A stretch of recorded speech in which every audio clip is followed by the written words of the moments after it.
안녕하세요. 모트렉스의 이재홍이라고 합니다. IMDS 입력 매뉴얼에 대해서 교육을 실시하도록 하겠습니다. 먼저 IMDS는 국제 재질 정보 시스템입니다.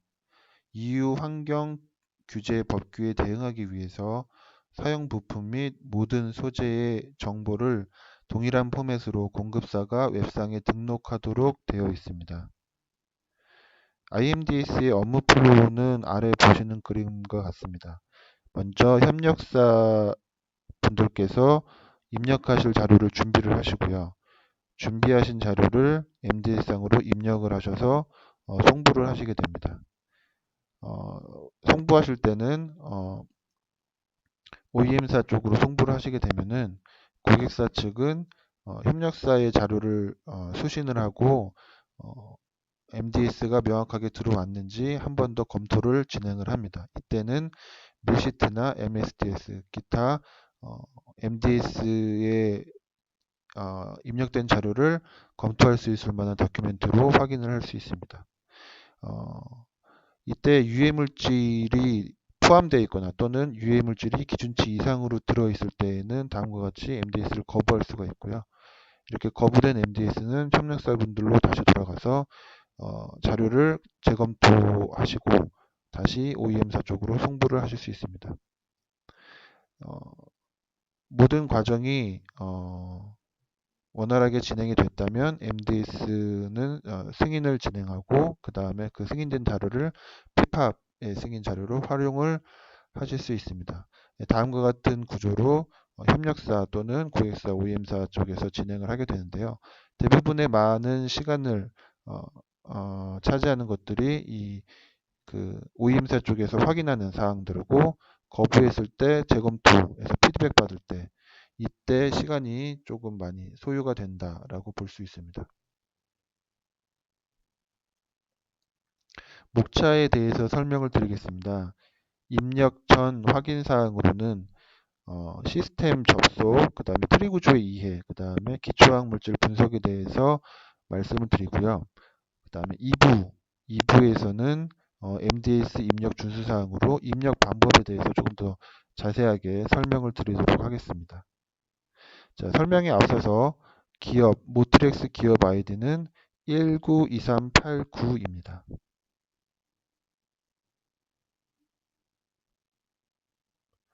입력, 입력 전 준비 사항으로 시스템에 접속하는 방법입니다. 인터넷에 mds system.com에 접속을 하시면 부여받으신 로그인 아이디하고 패스워드를 가지고 사이트에 접속을 하실 수 있습니다. 자, 트리 구조의 이해입니다. 트리 구조를 먼저 이해를 하셔야지 NDS를 입력하실 때 원활하게 입력이 가능해서 교육 자료에 넣었습니다. 먼저 트리 구조는 컴포넌트, 그 다음에 세미 컴포넌트, 머터리얼, 서브스텐스 총 4가지로 구성이 되어 있고요. 컴포넌트 같은 경우 부품을 구성하는 최상위 단위 물질, 단위 부품으로 되어 있습니다. 형식은 빨간색 네모칸이 되고 있고요. 세미 컴포넌트는 오일류나 댐남류 등에 사용되고 노란색 동그라미, 그 다음에 머터리얼은 부품을 구성하는 재료이며 기초화학 물질로 구성되고 녹색 작은 동그라미 2개. 그 다음에 서브스탄스 기초화학 물질은 가장 물질의 특성을 가지고 있는 최소 단위이며 파란색 네모로 구성이 되어 있습니다. 적용 예를 보시면 하나의 제품에 대해서 그 트리 구조로 나와 있는 것을 확인하실 수가 있는데요. 컴포넌트 같은 경우는 최상의 부품으로 컴포넌트를 구성하고 있고 이 컴포넌트는 고객한테 송부될 때도 마찬가지로 컴포넌트 단위로 송부를 하셔야 됩니다. 하지만 이 컴포넌트는 예를 들어서 제품이 어셈블리, 어세이 단위로 구성이 되어 있다고 가정을 했을 때는 그 하위 구조도 컴포넌트로 사용하실 수가 있습니다. 그다음에 컴포넌트 하위로는 이제 머터리얼이나 세미 컴포넌트를 사용할 수가 있는데요. 이때 가장 많이 사용되고 있는 것들이 최근에는 머터리얼을 많이 사용하시고 세미 컴포넌트에 대해서는 조금 사용을 적게 하시는 편입니다. 그래서 고객사 쪽에서도 굳이 세미 컴포넌트 사용하지 마시고 바로 머터리얼을 사용하셔서 입력을 해달라고 요청을 하시는 고객들도 있습니다.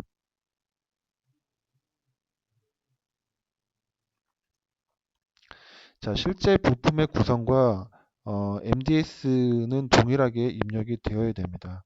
다음과 같이 스트라이커 앤 스위치 어셈블리라는 제품이 있다면 이 제품을 하나하나 나뉘게 되면은 그 볼트 와셔고 있고 스트라이커도 있고 스크류도 있고 스위치 아세이가 있겠죠. 이 이외에도 물론 더 많이 나눌 수 있겠지만 다음과 같이 부품을 어, 나뉘게 되면은 이 나눌 부품은 입력되는 MDS상에 입력되는 데이터하고 동일하게 입력이 되어야 됩니다. 마찬가지로 입력이 되는 데이터들은 협력사분들께서 가지고 있는 BOM의 부품들과도 일치해야 된다라고 말씀을 드리고 있습니다.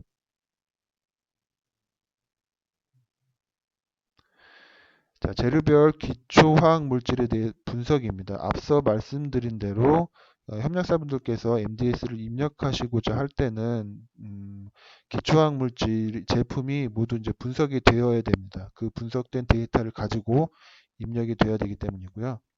그 부품을 구성하고 있는 기초화학 물질을 규명해서 데이터를 준비를 하셔야 됩니다. 이때는 뭐 공유 분석기관이나 또는 자체 분석 시스템이 가지고 계신다면 그것을 활용하셔서 기초화학 물질 단위로 분석한 데이터를 입력을 하셔야 되고 그 데이터도 마찬가지로 고객한테 전달이 되어야 됩니다.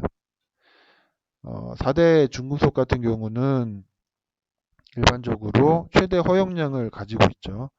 자, 유럽과 국내 같은 경우는 납수은, 육가크롬, 그 다음에 카드뮴, 그다음에 중국 같은 경우는 여기에 난연제를 포함을 하고 있습니다. 그래서 6대 금지 물질로 되어 있죠.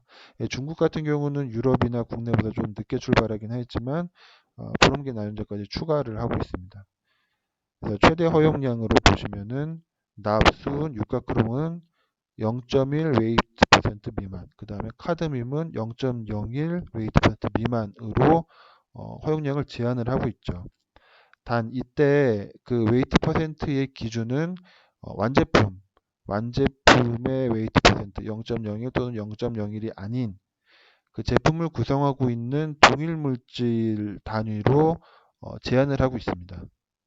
자, 그러면은 동일 물질이 무엇이냐에 대해서 다음 페이지에서 어, 좀 디테일하게 설명을 드리도록 하겠습니다. 자, 동일 물질은 시료를 최소 단위로 절단, 압착, 파쇄, 연마 등 기계적 방법으로 분리되지 않는, 더 이상 분리되지 않는 형태로 의미합니다. 그래서 작은 부품이라도 동일 물질로 나뉘자 하면은 여러 개의 부품으로 나뉠 수가 있습니다.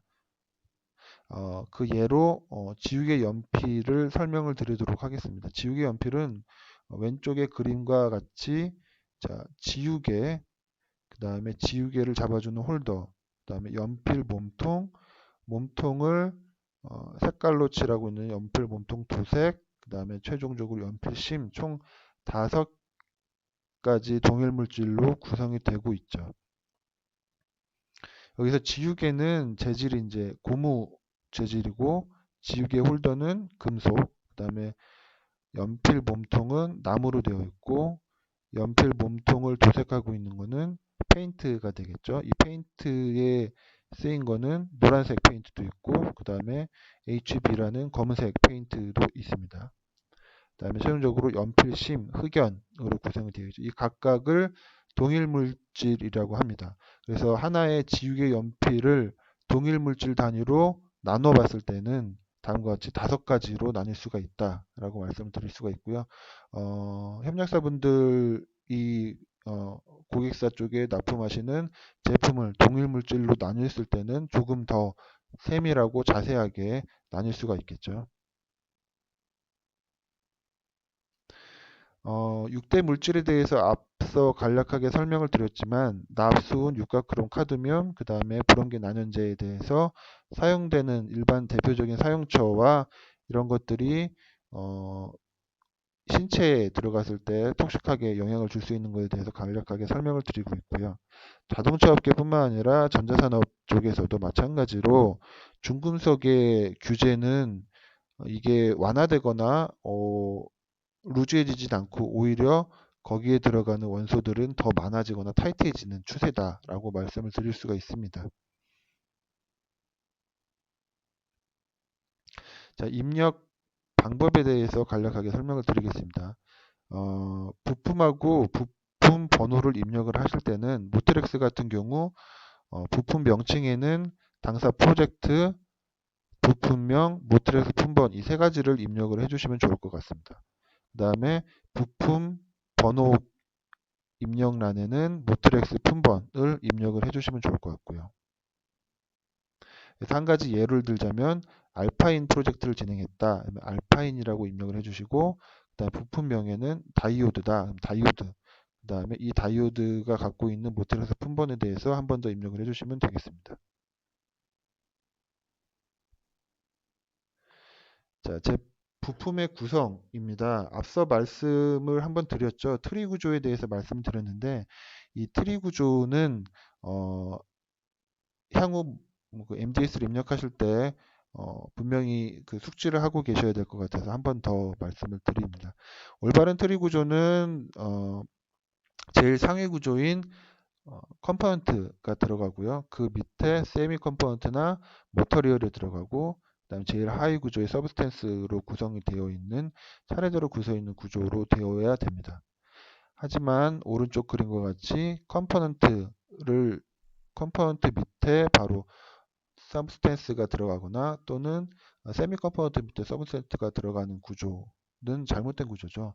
반드시 재질이라는 머터리얼이 들어가야지 이 구조가 올바르게 작성이 되었다라고 말씀드립니다. 하지만 실제 뒷페이지에서 한 번 더 설명을 드리긴 하겠지만 실제 입력하실 때 컴포넌트를 입력하시고 그 하위 구조로 입력하실 수 있는 구조는 세미 컴포넌트나 머터리얼만 입력이 가능하시고요. 서브스텐스는 아예 활성화가 되지 않아서 입력이 안 됩니다. 하지만 이제 이러한 구조들이 잘못된 구조라는 것은 입력자분들께서는 인식을 하고 계셔야 될 것 같아서 설명을 드립니다. 다음은 그 재료별로 입력을 하실 때에 대해서 유의하실 사항입니다. 플라스틱 재질 같은 경우 또는 그 외 재질이라 하더라도 일반적으로 단일 물질로만 구성되어 있는 것들은 거의 없습니다. 그래서 한 가지 예로 노블메탈 그 골드나 실버 같은 경우도 100%짜리 골드나 실버는 없죠. 그래서 그런 그 단일 물질로 구성되어 있는 것이 없으므로 반드시 분석된 데이터를 기반으로 하셔서 서브스텐스 자료를 명확하게 입력을 해 주셔야 됩니다. 페인트, 페인트나 에나멜 같은 경우 그 실제로 제품에 도포하거나 사용될 때는 이런 물질들이 실제 사용이 되나 IMDS 같은 경우 완제품 단위로 완제품 상태에 있을 때 물질들을 입력을 하는 거기 때문에 도포되는 또는 사용되는 도중에 이제 증발이 되는 물질들은 입력을 하지 않습니다. 그래서 글에서도 표현을 드렸던 것과 같이 액상의 용매제, 물이나 알코올, 뭐 아세톤, 메탄올, 솔벤트 등과 같은 물질들, 용매들은 사용되지 않는다. 입력하지 않으셔도 된다. 다만 그 제품의 최종 상태에 있는 거 기준으로 입력을 하시면 된다라고 말씀드립니다.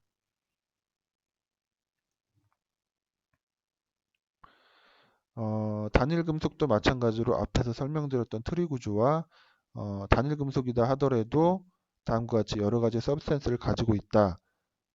금속의 표면 처리가 된 것 같은 경우는 표면 처리도 마찬가지로 입력을 해주시면 되겠습니다. 중금속 그 사용 기준에 대해서는 그 납 카드뮴, 유가크롬, 수은 앞에서 설명드렸던 4대 그 중금속에 대해서는 아무리 미량이라도 반드시 입력을 해주셔야 되고요. 그 다음에 입력된 중금속이 사용된 중금속이 최대 허용치를 넘었을 경우는 사용 목적을 반드시 입력을 해주셔야 됩니다. 와일드카드에 대해서 설명을 드리겠습니다. 와일드카드는 일반적으로 영업비밀상의 이유로 이제 공개가 불가능할 때 대부분 많이 사용을 하시고요.